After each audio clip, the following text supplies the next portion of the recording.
pompes plantaires.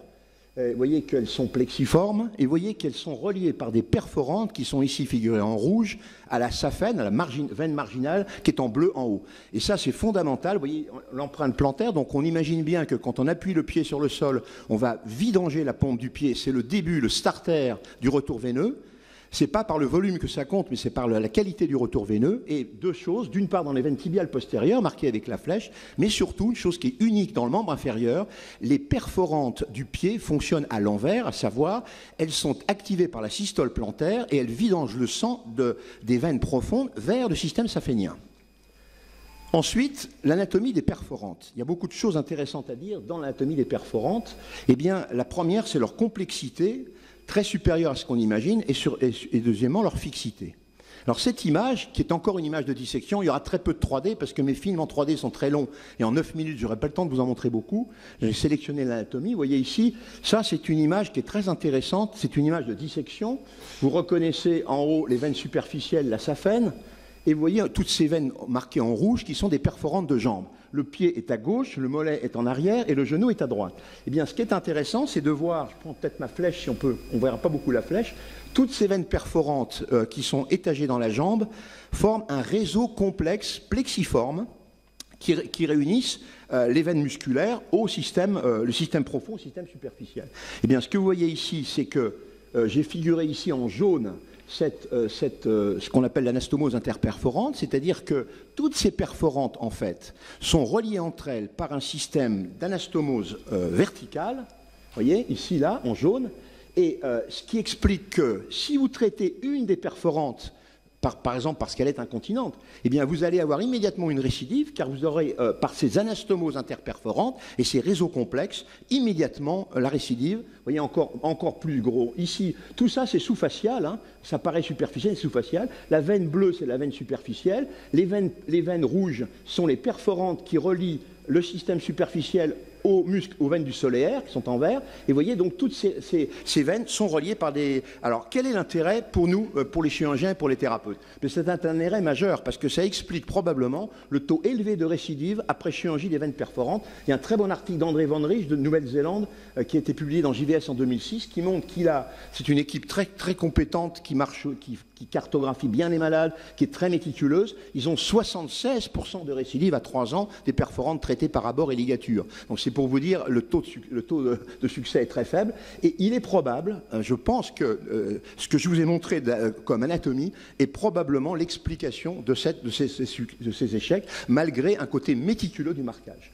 Alors, c'est une image de mon ami Olivier Pichot, qui est magnifique, qui montre bien à l'échographie qu'une perforante, c'est pas quelque chose d'unique. C'est un truc complexe, c'est un réseau, et il y a souvent plusieurs, 2, 3 branches, dont une peut être incompétente et les autres compétentes. Donc, vous voyez, donc, ayez en tête la complexité de ces choses. Alors, quand même, un petit film de 3D pour vous montrer.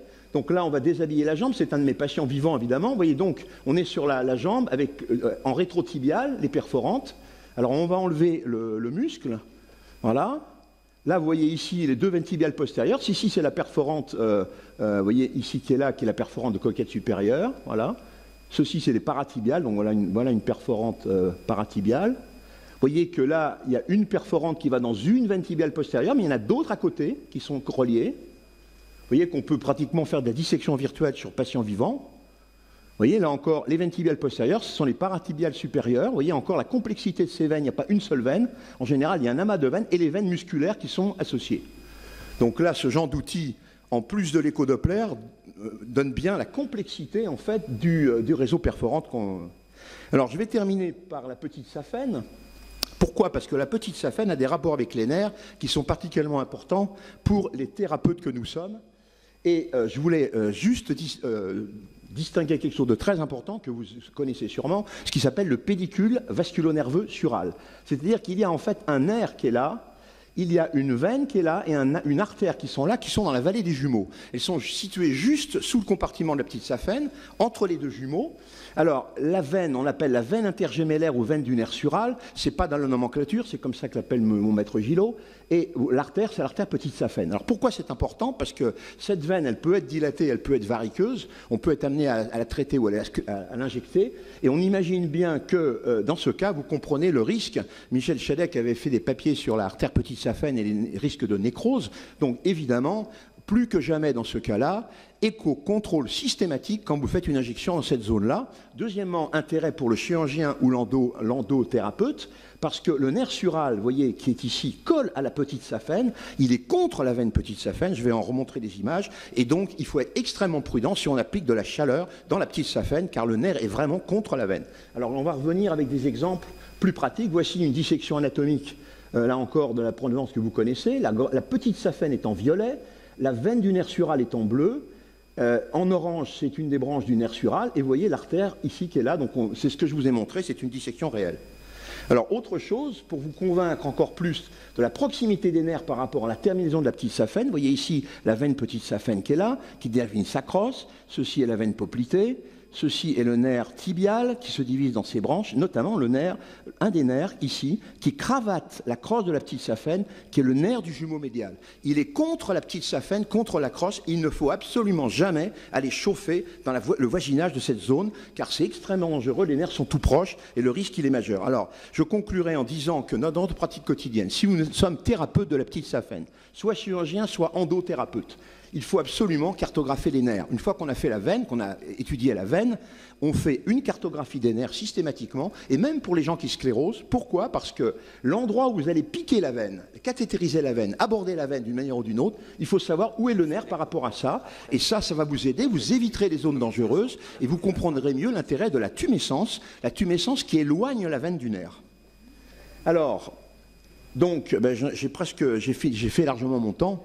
Je voulais conclure en disant qu'avant toute injection à la mousse, il faut rechercher l'artère satellite et faire une injection de contrôle obligatoire avec un reflux.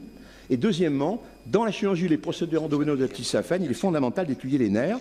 Je conclurai en disant, pour ceux qui s'intéressent à la veine, à l'imagerie de la veine, j'ai fait énormément. Il y a d'abord l'atlas de mon maître Gillot qui est là, qui est disponible en DVD mais plus en livre, et puis un certain nombre de DVD que j'ai fait.